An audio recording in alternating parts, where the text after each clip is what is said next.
Hello বন্ধুরা, welcome to my channel. আমি সুশান্ত। আজকের এই ভিডিওয় আমরা চতুর্থ শ্রেণীর বৃত্তি পরীক্ষার প্রস্তুতির জন্য 2022 সালে বৃত্তি পরীক্ষার গণিতের যে প্রশ্নটি হয়েছিল সেখান থেকে কিছু গুরুত্বপূর্ণ প্রশ্ন ও তার সমাধান করব। আর তোমরা যারা এর আগের ভিডিওগুলি দেখোনি, প্লেলিস্টে গিয়ে পরপর দেখে নিতে পারো। আর শুধু যে বৃত্তি পরীক্ষা তা নয়, আমার এই চ্যানেলের মধ্যে তোমরা ট্যালেন্ট সার্চ পরীক্ষার এবং তোমাদের যে বাটারফ্লাই ও গণিত বই রয়েছে তারও কিন্তু ভিডিও দেওয়া রয়েছে, চাইলে প্লেলিস্টে গিয়ে দেখে নিতে পারো। দেখো, একের দাগের বলেছে প্রশ্নের উত্তর দাও যে কোনো 5টি। কয়েকটা যুগ্ম অথচ মৌলিক সংখ্যাটি কি? অঙ্কগুলি ঘুরিয়ে ঘুরিয়ে দেওয়া থাকলেও তোমরা যদি বুঝতে পারো উত্তর কিন্তু সহজ। যুগ্ম বলেছে এবং মৌলিক সংখ্যা, তাহলে উত্তর হয়ে যাবে কত? 2। একটাই রয়েছে যুগ্ম মৌলিক, সেটা হচ্ছে 2। আচ্ছা, ক্ষয়টা দেখো, কোনো ভগ্নাংশের লব 8 এবং হর 12 হলে ভগ্নাংশটি লেখো। তাহলে দেখো ভগ্নাংশটি কী হবে? ভগ্নাংশের লব বলতে উপরের সংখ্যাটিকে বলা হয় লব, নিচুটিকে বলা হয় হর। এগুলো কিন্তু তোমাদের মনে রাখতে হবে, গুলিয়ে ফেললে হবে না। তাহলে লব বলেছে 8, তাহলে উপরে লিখবো 8, হর বলেছে নিচে 12, এটা কিন্তু ভগ্নাংশটি হয়ে গেল। আচ্ছা, এরপর বলেছে দেখো 9, 2, 6 দিয়ে গঠিত ছোট সংখ্যাটি লেখো। মানে সব থেকে ছোটো যে সংখ্যাটা তৈরি করা যাবে এই 3টে সংখ্যা নিয়ে। দেখো তাহলে কত হবে? প্রথমে লিখবো 2, 6, 9, 269। দেখতে পেয়েছো? এটা হয়ে যাবে উত্তর। আচ্ছা, ঘয়টা দেখো, যে রেখা এঁকে মেঁকে চলে তাকে কি রেখা বলে? এঁকে মেঁকে বলতে এইভাবে ঢেউ খেলে খেলে হয়তো যাবে, তাহলে একে কী বলা হয়? বক্ররেখা।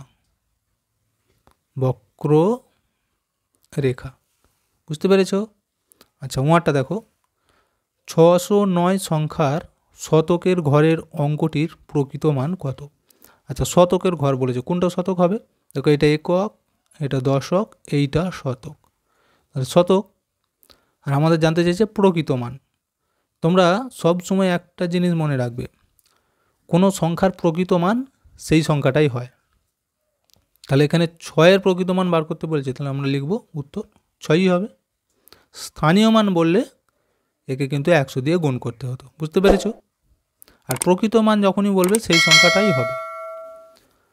আচ্ছা, 6টা দেখো, অধিবর্ষ বা লিপিয়ার বছরটি কত দিনে হয়? অধিবর্ষ বা লিপিয়ার বলেছে, তাহলে সে বছর হয়ে যাবে কত? 366 দিন। কেন বলো তো? সাধারণত আমরা জানি এক বছর হয় 365 দিনে, কিন্তু লিপিয়ার হলেই ফেব্রুয়ারি মাসটা একদিন বেড়ে যায়, 28-এর জায়গায় 29 হয়। তাহলে এইখানেও বছরে 65 জায়গায় একদিন বেড়ে যায়, 66 হয়ে যাবে। 2 দাগেরগুলো দেখো এবার, যে কোনো 5টি প্রশ্নের উত্তর দাও। কথায় লেখো, এই সংখ্যাটিকে কথায় লিখতে বলেছে। দেখো, কথায় লেখা যখনই দেবে তোমরা বুঝতে না পারলে উপরে কিন্তু লিখে নেবে, একক, দশক, শতক, হাজার, অযুত, এইভাবে লিখে নিলে তাহলে কিন্তু বুঝতে সুবিধা হবে যে সংখ্যাটি কত। আমি এটা লিখে দিচ্ছি এখানে, দেখো 20,500, 20,500। আচ্ছা, এরপরেটা দেখো, বলেছে 9 বছর সমান কত মাস? দেখতে পেয়েছো? তাহলে মাসে বার করতে বলেছে। আচ্ছা, 1 বছর সমান কত মাস সেটা জানলেই কিন্তু আমরা এটা পারবো। 1 বছর সমান 12 মাস, তাই তো? তাহলে আমাদের আছে ক বছর? 9 বছর। তাহলে এই 12-র সাথে 9কে গুণ করে দিলেই বেরিয়ে যাবে। দেখো, 9 দুগুণ 18, 8 হাতে 1, 9কে 9 রাখে 10, 108 মাস। দেখতে পেয়েছো? উত্তর বেরিয়ে গেল। 9 বছর মানে হচ্ছে 108 মাস। আচ্ছা, এরপর এটা দেখো, একটি ট্রেন 14টা 30-এ ছাড়বে, তোমার ঘড়িতে সময় কি দেখাবে? 14টা বলেছে, ট্রেনের টাইম আর আমরা যে ঘড়ি ব্যবহার করি সেগুলো কিন্তু আলাদা হয়। আমাদের ঘড়িতে 12 পর্যন্ত থাকে, তাই তো? আর ট্রেনে 24। তাহলে দুপুর 12টার পর থেকে আমরা যখন 1, 2 করে ধরতে থাকি, ট্রেনের টাইম টেবিল কিন্তু তখন 1 লয়, তাদের ওই 12-র পর হয়ে যায় 13, 14, 15 এইভাবে ঘুরতে থাকে, বুঝতে পেরেছো? তাহলে দেখো 12-র পর ক ঘর যাচ্ছে? 13 আর 14, মানে 2 ঘর যাচ্ছে। তাহলে আমাদের ঘড়িতে তখন কত হবে? 1টা 2টো, তাহলে 2:30। এখানে লিখতে হবে 2:30 মিনিট, বা 2:30-এ ছাড়বে, বুঝতে পেরেছো? আচ্ছা, ঘয়টা দেখো, ছোট থেকে বড় সাজাও। এই যে একটা সংখ্যা দেওয়া রয়েছে আর এই যে দেওয়া রয়েছে, ছোট থেকে বড় বলতে দেখো এখানে যেহেতু দুটোই দেওয়া রয়েছে তাহলে নিশ্চয়ই গোটা গোটা সংখ্যাগুলো নয়। এইটা যেমন রয়েছে একে সাজিয়ে লিখব, একেও সাজিয়ে লিখব ছোট থেকে বড়। তাহলে এইটা সাজালে দেখো প্রথমে আসবে 2, তারপর আসবে 3, তারপর 4, তারপর 7। আচ্ছা এইটাকে যদি সাজায় প্রথমে 2 আসবে, তারপর 5, 8, 8। আচ্ছা এরপর এটা দেখো, দশমিক ভগ্নাংশে প্রকাশ করো 10 ভাগের 6 ভাগ। কীভাবে করবে? যত ভাগ বলবে মানে মোট জিনিসটাকে যত ভাগ করা হবে সেটা সবসময় হরে চলে আসে। তাহলে 10 ভাগের 6 ভাগ বলেছে, তাহলে নিচেই লিখবো আমি 10, তার মধ্যে 6 ভাগ মানে উপরে হলো 6। এটা হচ্ছে ভগ্নাংশটা। এবার আমাদের বলেছে কিন্তু দশমিক ভগ্নাংশে প্রকাশ করতে। দেখো তাহলে আমাদের কাজ কী হবে? 10 দিয়ে 6কে ভাগ করা। যখনই এরকম থাকবে এর নিচে যতগুলো শূন্য আছে ঠিক উপরের লবটাকে লিখে ততগুলো পিছনের দিকে দশমিকটা দিতে হবে। দেখো একটা শূন্য আছে, এখানে একটাই সংখ্যা আছে, তাহলে একটা সংখ্যার পিছনে দশমিকটা দিয়ে দেবো, মানে 0.6 বা 0.6ও লিখতে পারো। এটাই হয়ে যাবে ভগ্নাংশটা, এই দশমিক ভগ্নাংশ। পরেরটা দেখো, দুটি বিজোড় সংখ্যার গুণফল সর্বদা জোড় না বিজোড় হবে লেখো। তাহলে কি বলেছে? দুটো বিজোড় সংখ্যাকে যদি গুণ করা হয় তাদের যে গুণফল মানে উত্তরটা কি হবে? জোড় সংখ্যা নাকি বিজোড় সংখ্যা? সবসময় হবে কি? বিজোড় সংখ্যাই হবে। বুঝতে পেরেছো? এখানে উত্তর হয়ে যাবে বিজোড়। এবার আমি একটু উদাহরণ দিয়ে দেখাই। মনে করো আমি এখানে লিখছি, একটা লিখছি 5, একটা লিখছি 7। যদি গুণ করি 5 7 35, দেখো একটা বিজোড়। এটা কিন্তু জোড় নয়। বিজোড় কাকে বলে? যেদিকে 2 দিয়ে ভাগ করা যাবে না সেগুলো হয় বিজোড়। এগুলো কিন্তু মনে রাখতে হবে।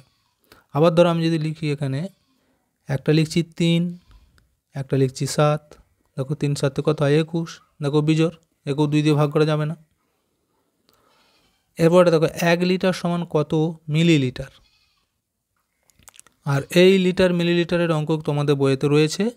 আর তাছাড়াও তোমাদের ট্যালেন্ট সার্চ পরীক্ষার সময় আমি কিন্তু অনেকবার ভালো করে এগুলো বুঝিয়েছি। দেখো লিটার থেকে মিলিলিটার মানে বাম সাইড থেকে আমরা ডান দিকে যাব, তাহলে কি করব? গুণ করব। কত দিয়ে? না ঠিক যত ঘর এগিয়ে যাচ্ছি। দেখো লিটারের পর কি হয়? ডেসি, সেন্টি, মিলি। দেখতে পেয়েছো 3 ঘর। তার মানে 1-এর গায়ে 3টে শূন্য দিয়ে গুণ করব। কাকে? এই লিটারটাকে। তাহলে 1 গুণিত 1000 সমান কত হবে? ওই 1000 মিলিলিটার। এগুলো হচ্ছে সহজভাবে মনে রাখা। এবার দেখো 3-এর দাগেরগুলি। কয়েকটা বলেছে ঝড়ের পর 15 জন ছেলে আম কুড়ুতে গেল। প্রত্যেক ছেলে 1 ডজন করে আম কুড়িয়েছে। তারা মোট কত আম কুড়িয়েছে? তাহলে দেখো আমাদের মোট বার করতে বলেছে। আর কতজন ছেলে ছিল? না 15 জন। আর কত করে আম কুড়িয়েছে? 1 ডজন করে। এখানে তোমাদেরকে একটা জিনিস মনে রাখতে হবে, এই যে 1 ডজন মানে কত, তবেই কিন্তু করতে পারবো। তাহলে আমি প্রথমেই এখানে লিখছি, দেখো 1 ডজন মানে হচ্ছে 12টি। বুঝতে পেরেছো? এটা কিন্তু মনে রাখবে। এবার 15 জন ছেলে, 15 জন সবাই 1 ডজন করেই কুড়িয়েছে। যদি আমি 1 দিয়ে গুণ করি তাহলে কত ডজন হচ্ছে? 15 ডজনই হচ্ছে, তাই তো? 15টা ছেলে 1 ডজন করে কুড়ুলে 15 ডজন আম হচ্ছে। আর 1 ডজন সমান কত? 12টি। তাহলে আমাদের বলেছে মোট কত আম।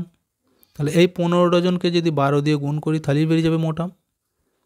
দেখো 15 গুণিত 12, 5 গুণ 10 শূন্য, হাতে রইল 1, 2 কে 2 রেখে 3, 5 1 কে 5, 1 1 কে 1, 0 8 1, 180টা। দেখতে পেয়েছো? তাহলে তারা মোট আম কুড়িয়েছিল 180টি। উত্তরটা এইভাবে কিন্তু লিখতে হবে। এই বলেছে মোট কত আম কুড়িয়েছে, তাহলে লিখতে হবে যে মোট 180টি আম কুড়িয়েছে। কয়েকটা দেখো, একটি বাগানের জন্য 350টি চারা গাছ কিনে আনা হলো। 25টি সারিতে সমান সংখ্যায় ভাগ করে রাখা হলো। প্রতি সারিতে কতগুলি করে চারা গাছ রাখা হলো তা হিসাব করে দেখাও। তাহলে সমান সংখ্যায় বলেছে, এই কথাটা থাকলেই আবার দেখো এই যে বলাই আছে ভাগ করে, তার মানে ভাগ করে দেবো, তাহলে উত্তর বেরিয়ে যাবে যে 350টি চারা গাছ 25টা করে এক একটা শাড়িতে আছে। ভাগ করে দিলেই বেরিয়ে যাবে যে প্রতি শাড়িতে কতগুলো করে রয়েছে। শাড়ি বলতে কেমন বলো তো, এইরকম এইভাবে চলতে থাকবে। এতে যা পরের লাইনেও তাই সমান যাবে, পরের লাইনেও সমান যাবে। এই হচ্ছে শাড়ি, বুঝতে পেরেছো? তাহলে এই একটা শাড়ি, দুটো শাড়ি, তিনটে শাড়ি, এইভাবে। তো আমি এখানেতে 350 ভাগ করব কত দিয়ে না 25 দিয়ে। দেখো প্রথমে 1 খাওয়াবো, 25 1 25, 5 আর 5 মিলে যে 0, 2 থেকে 3 1 গিঁটে। এখানেতে ছোট হয়েছে 10 মানে, তাহলে এই 0টা নামিয়ে নাও। 100 হলো, 25 দিয়ে 100কে যদি ভাগ করি 4 25 100, তাহলে উত্তর দেখো 14। দেখতে পেয়েছো? এই যে বলেছে যে কতগুলি করে চারা গাছ রাখা হলো প্রতি সারিতে, তাহলে কটা করে হবে না 14টা করে। এরকম পরপর 14টা গাছ থাকবে এক একটা সারিতে। গয়েরটা দেখো, এবারের বৈশাখী মেলায় 995 জন মহিলা, 1828 জন শিশু ও 690 জন পুরুষ এসেছে। এই মেলায় এবারে মোট কতজন এসেছে হিসাব করে দেখাও। তাহলে মোট বার করতে বলেছে। মোট মানে তিনটাকে যোগ করে দেবো, যে মহিলা কত এসেছে, শিশু কত এসেছে এবং পুরুষ কতজন এসেছে, তাহলে উত্তর হয়ে যাবে। দেখো আমি এখানে লিখছি মহিলা 995, তারপর ছিল কি শিশু, শিশু কত ছিল দেখো 1828 জন। তাহলে এইখানে 1 লিখবো, 8 2 8, কিন্তু এগুলো ঠিক করে লিখতে হবে। আচ্ছা, এরপর আছে পুরুষ, পুরুষ কতজন 690 জন, 690 যোগ করব 8 আর 5 আর 9 10 11 12 13, 13 3 হাতে 1, 9 আর 1 10, 10 আর 2 11 12, 12 আর 9 12 পর 13 14 15 16 17 18 19 20 21। দেখতে পেয়েছো? 21 এর 1 হাতে থাকবে 2, 6 আর এই 2 কত হবে 8, 8 আবার এখানেও 8 আছে, তাহলে 8 আর 8 কত হয় 16, 16 সাথে 9, 16 পর 17 18 19 20 21 22 23 24 25, 25 এর 5 হাতে থাকবে আবার 2, 2 আর এখানে 1 আছে, তাহলে 2 আর 1 3। উত্তর হয়ে গেল আমাদের 3513 জন। দেখতে পেয়েছো যে ওই মেলায় এবারে মোট কতজন এসেছে হিসাব করে লিখি, তাহলে উত্তর হবে যে ওই মেলায় এবারে মোট 3513 জন এসেছিল। পরেরটা দেখো, বিয়োগ করো 8 বছর 2 মাস 17 দিন, 2 বছর 6 মাস 22 দিন। বিয়োগ করব, এখান থেকে শুরু করতে হয়। আর বিয়োগের সময় উপরের সংখ্যা যদি ছোট হয়ে যায় তাহলে কি করতে হবে, সাইড থেকে ধার নিতে হবে বড় করার জন্য। দেখো এখানে আছে 22, এখানে আছে 17, দেখতে পেয়েছো? তাহলে ছোট হয়েছে, তার মানে এখান থেকে আমরা ধার নেব। এবার দেখো এখানে কি আছে মাস, তাহলে যেহেতু মাস আছে আমরা মাসই ধার নেবো। এখানে 2 মাস ছিল, 1 মাস ধার নিয়ে একে দিয়ে দেবো, তাহলে এখানে কত থাকবে 1 পরে থাকবে। এবার দেখো আমরা তো 1 মাস নিয়ে নিয়েছি, কিন্তু এখানে আছে তো দিনে, তাহলে ওই মাসটাকে কিন্তু আমাদের দিন লিখতে হবে। 1 মাস মানে 30 দিন, তাহলে 30 আর এই 17 দুটোকে একসাথে যোগ করে নাও আগে, সেখান থেকে আমরা 22কে বিয়োগ করব। তাহলে এখানে হয়ে যাচ্ছে 7 3 4 মানে 47। বুঝতে পেরেছো? এই 47 থেকে এবার 22কে বিয়োগ করব। দেখো 2 থেকে 7, 2 পর 3 4 5 6 7, 5 গিঁটে 5, আর 2 থেকে 4, 2 পর 3 4 2 গিঁটে, তাহলে এটা হলো 25 দিন। আচ্ছা এইখানে দেখো 6 মাস, এখানে কত আছে 1 মাস, 2 কিন্তু নেয় ধার নিয়ে নিয়েছি মানে কমে গেছে, তাহলে এইখানেও ছোট হয়েছে। এক্ষেত্রেও আমরা এই দিক থেকে তাহলে আবার ধার নেব। এখানে আছে 8 বছর, তাহলে 1 বছর ধার নিয়ে নেব, এখানে পড়ে থাকবে তাহলে 7। এবার ওই যে 1 বছরটা নিচ্ছি আমরা এইখানেতে কিসে লিখবো বলো তো, এখানে কিন্তু আমাদের লিখতে হবে মাসেতে। দেখো 1 বছর মানে ক মাস 12, তাহলে এইখানে লিখবো 12। এবার দেখো এখানে ছিল 1, এখানে ছিল 12, তাহলে 12 আর 1 মোট কত হলো 13 মাস। আমি যদি এখানটায় লিখে রাখি 13 বলে সাইডে, তাহলে এই দুটোকে আগে যোগ করে নিতে হলো আমাদের। 13, 13 থেকে 6 বিয়োগ হবে। দেখো 6 থেকে 13, 6 × 7, 8, 9, 10, 11, 12, 13, 7 গিঁটে হাতে 1 থাকবে, 1 আর এই 1 মিলে গেল, তাহলে উত্তর হচ্ছে 7 মাস। এবার বাকি রইল এই দিকটা। দেখো 2 থেকে 7, এখানে কিন্তু 8 নেই, কমে গেছে, আমরা ধার নিয়েছি বলে। তাহলে 2 থেকে 7, 2 এর পর 3, 4, 5, 6, 7, 5 গিঁটে, তাহলে এখানে হয়ে যাবে 5 বছর। এই বছর, মাস, দিন, ঘন্টা, মিনিট, সেকেন্ড, এই ধরনের অঙ্কগুলোর প্রত্যেকটির ক্ষেত্রেই কিন্তু এইভাবে ধার নিতে হবে, ছোট হলেই। মনে রাখবে এগুলি। পরেরটা দেখো, একটি অঙ্কে ভাজক 18, ভাগফল 6, ভাগশেষ 11 হলে ভাজ্য কত? তাহলে আমাদের কী বার করতে বলেছে না, ভাজ্য কত। খুবই সহজ অঙ্ক। দেখো তোমরা একটা সূত্র নিশ্চয়ই জানো বা তোমাদের বইয়েতে আছে, দেখবে ভাজ্য সমান হয় ভাজক গুণিত ভাগফল যুক্ত ভাগশেষ। তাহলে আমাদের এই যে ভাজ্যই চেয়েছে, তাহলে দেখো এই যে ভাজক গুণিত ভাগফল যুক্ত ভাগশেষ, শুধু আমরা দেখে দেখে বসিয়ে দিচ্ছি। দেখো ভাজক কত বলেছে, যে 18, তাহলে 18 গুণ করব। ভাগফল কত বলেছে, দেখো 6, এখানে যোগ আছে, যোগ দিয়ে দাও। আর কি বলেছে, ভাগশেষ কত, 11, এর সাথে 11 যোগ। তাহলে এটা যদি আমরা সমাধান করি কত হচ্ছে, দেখো এই 18কে 6 দিয়ে প্রথম গুণ করে এখানে লিখবো, তার সাথে 11 যোগ করে দেবো। তাহলে দেখো 6 18 কত হয়, 108, বা তোমরা মুখে মুখে করতে পারো 6 8 48 8, হাতে 4, 6 × 6 আর 4 10, যোগ 11, আমি এখানে করে দিচ্ছি সমান দিয়ে। তাহলে 108 আর এই 11 যোগ করলে কত হবে, 119, 8 আর 1 9, দেখতে পেয়েছ। আর এই 1 শূন্য আছে, একটা নামবে, এখানে 1 ছিল, একটা চলে এলো, তাহলে উত্তর কিন্তু বেরিয়ে গেছে কত, 119। পরেরটা দেখো 6টা, মিতালি পিসি 780টি কলা নিয়ে বাজারে গেলেন। তিনি কত ডজন কলা নিয়ে বাজারে গিয়েছিলেন হিসাব করে দেখাও। দেখো এই ডজনের অঙ্ক কিন্তু এর আগেও একটা করলুম, সেটা যদি তোমরা বুঝতে পারো এটাও কিন্তু করতে পারবে। এই যে বলেই দিয়েছে 780টি কলা, আর কত ডজন বলেছে, আমাদের ডজনে বার করতে হবে। তাহলে 1 ডজন মানে কত, এর আগেটা কিন্তু বলেছি 12টি, তাহলে 12 দিয়ে একে ভাগ করলে আমাদের উত্তর কিন্তু বেরিয়ে যাবে।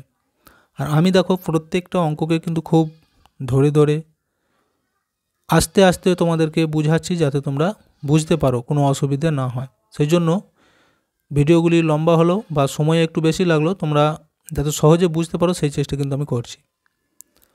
তাহলে দেখো 780কে ভাগ করব কত দিয়ে, 1 ডজন মানে 12টি, তাহলে 12 দিয়ে ভাগ। দেখো এখানে যদি আমি ভাগ করি, 12 ঘর নাম তো গুনে গুনে যাও, 6 12 কত হয় 72, এখানে আছে 78, আর 7 12 কত হবে 84, তাহলে এখান থেকে কিন্তু বেশি হয়ে যাবে, তাহলে আমরা 6 খাওয়াবো, 6 12 72, বিয়োগ করব। দেখো 2 থেকে 8, 2 পর 3 4 5 6 7 8, 6 গিঁটে, এই দিকটা মিলেই গেছে, তাহলে শূন্যটা নামিয়ে দিয়ে 60। এবার দেখো 5 12 60 মিলছে, তাহলে উত্তর কিন্তু আমাদের পেয়ে গেছি কত, 65। এই যে বলেছে হিসাব করে দেখাও যে কত ডজন কলা নিয়ে সে বাজারে গিয়েছিল, তাহলে উত্তর হয়ে যাবে এই 65 ডজন কলা নিয়ে বাজারে গিয়েছিল। বুঝতে পেরেছো? তো ভিডিওটা দেখো এখানেই শেষ করছি, অনেকটা না হলে লম্বা হয়ে যাবে। ভিডিওটি ভালো লাগলে অবশ্যই একটা লাইক দিয়ে দিও এবং শেয়ার করে বন্ধুদেরকেও দেখার সুযোগ করে দিও।